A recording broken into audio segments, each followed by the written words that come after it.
गुरुदेव दत्त. श्रीपादराजम शरणम प्रपद्ये. श्रीपाद श्रीवल्लभ चरित्रामृत अध्याय 9 पान क्रमांक 74. मी तिरुमलदासांच्याकडे पाहिले. त्यांचे मुख ब्रह्मतेजाने झळकत होते. माझ्या मनास असे वाटले की तिरुमलदास ब्राह्मण असून मी रजक आहे. रजक म्हणजे धोबी. त्यांचा चेहरा प्रसन्न वाटत होता. नैवेद्यात दाखवलेले चणे लोहरूप त्यजून यथावत झाले. श्रीपादांनी मला क्षमा केली असे वाटत होते. काही क्षणात ते शुभ्र पत्र कंसात कागद अदृश्य झाले. तिरुमलदास म्हणाले, बाबा रे शंकरभट्टा, कलियुग लोहयुग आहे.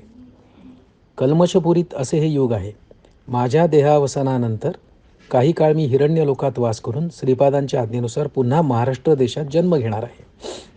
स्वामी, श्रीपादांनी तुम्हास पण मृत्यूनंतर जन्म घेण्यास आज्ञा केली. अवश्य हा वृत्तांत विस्तारपूर्वक कथन करून कृतार्थ करावे अशी विनंती. तिरुमलदास म्हणाले, एकदा मी श्रीपादांच्या मातामहांच्या घरी त्यांचे धुतलेले वस्त्र घेऊन गेलो.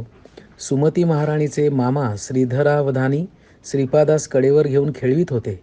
दत्त दिगंबर, दत्त दिगंबर, दत्त दिगंबर अवधूता असा घोष करीत होते. श्रीपादांचे वय 2 वर्षाचे होते. ते किलकारी करीत खेळत होते.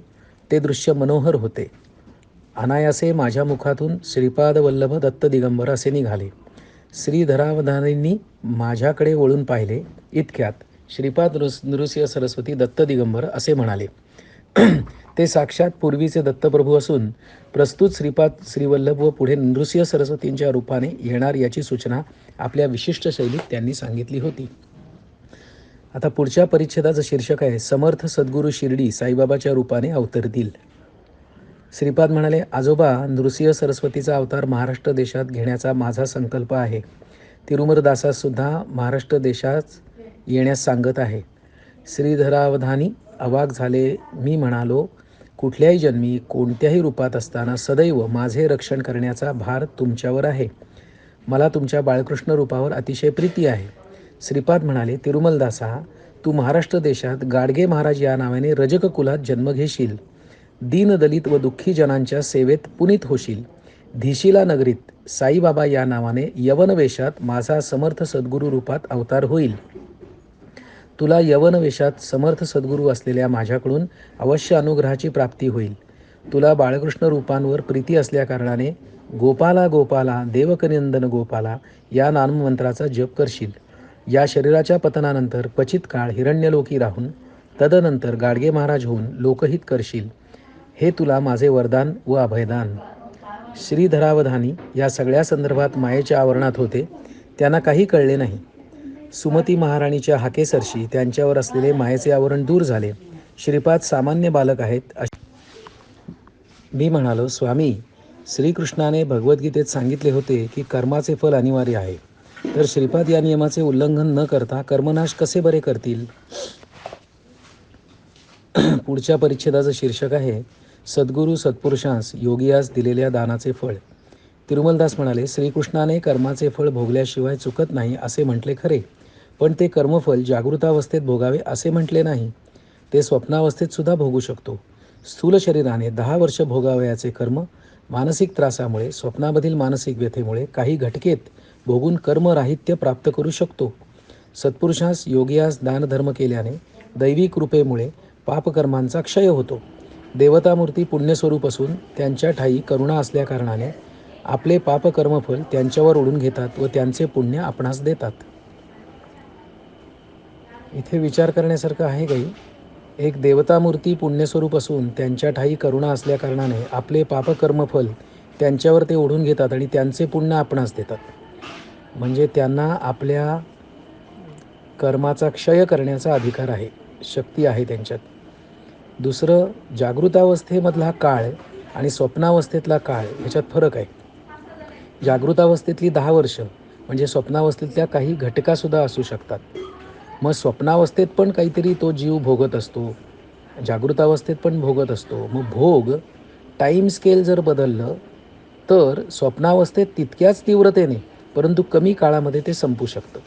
याचा अर्थ भोग केवळ जागृतावस्थेतच भोगता येतात असं नाही किंवा भोगले जातात असं नाही, तर स्वप्नावस्थेत पण ते भोगले जातात. किंवा स्वप्नात घाबरणं, स्वप्नात काहीतरी घडणं आपल्या फिजिओलॉजीवर परिणाम होतोच. अंगाला घाम फुटतो, दरदरून छातीचे ठोके वाढतात वगैरे. म्हणजे तेव्हासुद्धा तो जीव काहीतरी भोगत असतो, त्याच्यावर परिणाम होत असतो. पुढे म्हटलं आहे, पुण्यपुरुषास केलेल्या दानधर्मामुळे किंवा त्यांची सेवा केल्याने पण अशी अदलाबदली होते. म्हणजे आणखीन एक मार्ग सांगितला आहे. एक देवता मूर्ती पुण्यस्वरूप त्यांच्या करुणाभावामुळे आपले कर्मफळ त्यांच्यावर ओढून घेतात. दुसरं सांगितलं आहे, पुण्यपुरुषास केलेल्या दानधर्मामुळे. म्हणजे ज्याला दानधर्म करू तो आधी पुण्यपुरुष असावा किंवा त्यांची सेवा केल्याने सुद्धा अशी अदलाबदली होते. म्हणजे आपलं पाप जातं, दुसऱ्याचं पुण्य आपल्याला मिळतं, एक्सचेंज होतो काहीतरी इथे. समर्थ सद्गुरूंचे ध्यान केल्याने ध्यानाच्या माध्यमातून अदलाबदली होते. म्हणजे तिसरा मार्ग ध्यान सांगितलं आहे. दानधर्म सांगितला आहे, सेवा सांगितला आहे, ध्यान सांगितलं आहे. सद्गुरू यांच्या शिष्याकरवी सेवा घेऊन सेवेच्या माध्यमाने शिष्याचे पापकर्म आपल्यावर ओढून घेतात व आपले तपफळ शिष्यामध्ये संक्रमित करतात. परंतु पापकर्माचे फळ भोगल्याशिवाय चुकत नाही. देव, सत्पुरुष, सद्गुरू, अवतार पुरुष महातेजोमय असून अग्निस्वरूप असतात. त्यांनी स्वीकार केलेल्या पापकर्मास दग्ध करण्याची शक्ती त्यांच्यामध्ये असते. त्यांना अर्पण केलेल्या पत्र, फल, पुष्पादींच्या माध्यमाने सुद्धा पापपुण्याची अदलाबदली घडत असते. आपण जे अर्पण करतो, पत्र, फल, पुष्प, त्याच्याने सुद्धा एक्सचेंज घडतोय पापपुण्याचा. आपली आर्तता, भक्ती, शरणागती जेवढी तीव्र असते तेवढ्याच तीव्र गतीने ही अदलाबदली घडत असते. मग एक्सचेंज रेट वाढतो आपल्या तीव्रतेमुळे. काही वेळा श्रीपाद त्यांच्या आश्रितांचे पाप कर्मफळ निर्जीव असलेल्या दगडधोंड्यांवर फिरवतात. त्या दगडधोंड्यास फोडून किंवा नाना विचित्र मार्गाने त्या पापकर्मांचे निर्मूलन करीत. यास अनुसरून एक दृष्टांत सांगतो, तो लक्षपूर्वक ऐकू. हा दृष्टांत आपण पुढच्या ऑडिओमध्ये ऐकूया. तूर्त जे ऐकलं आहे त्याच्यावर विचार करूया आणि आपण आपली पापकर्म जावीत आणि पुण्यकर्म दुसऱ्याची प्राप्त व्हावी असा विचार करायचा का पापकर्म निर्माणच करायची नाहीत आणि पुण्याचा साठा वाढवत जायचं असा विचार करायचा. असा माझ्या मनात विचार आला. पाप करायचंच कशाला की जे मग कोणाला देवाला, गुरूंना शरण जाऊन त्यांना द्यायचं आणि त्यांचं रेडीमेड चांगलं आपण घ्यायचं. मग यापेक्षा आपण स्वतःच तपश्चर्या केली, यज्ञ, दान, तपः, कर्म, स्वाध्याय, निरतो भवेत याचा जर वापर केला तर आपल्याकडेच कदाचित अशी शक्ती येऊ शकते की दुसऱ्यांची पापं घ्यायची आणि आपली पुण्य त्यांना द्यायची. मग ह्या मार्गाने जायचं का केवळ पापं करून कोणाच्या तरी चरणी ती समर्पित करायची आणि पुन्हा नवी पापं करायला मोकळं व्हायचं? मला वाटतं संतांनी घालून दिलेला मार्ग असा आहे की पाप करूच नका ना. आणि पाप म्हणजे तरी काय आहे?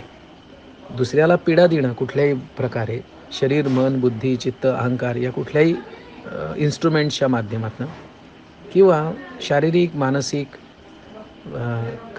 काया, वाचा, मनसा याच्याने पीडा देणं म्हणजेच पाप का? मग हे जर थांबवलं, म्हणजे अहिंसा या व्रताचं जर पालन केलं, काया, वाचा, मनसा, तर कदाचित ही जी अवस्था आहे की दुसऱ्याचं पाप घ्यायचं आणि आपलं पुण्य त्याला द्यायचं, हा एक्सचेंज ऑफ एनर्जी जो डिव्हाइन आहे असं दिसत आहे, तो आपल्या माध्यमातून सुद्धा घडू लागेल. असा घडावा यासाठी श्री सद्गुरूंना शरण जाऊया. श्रीपाद राजम शरणम प्रपद्ये.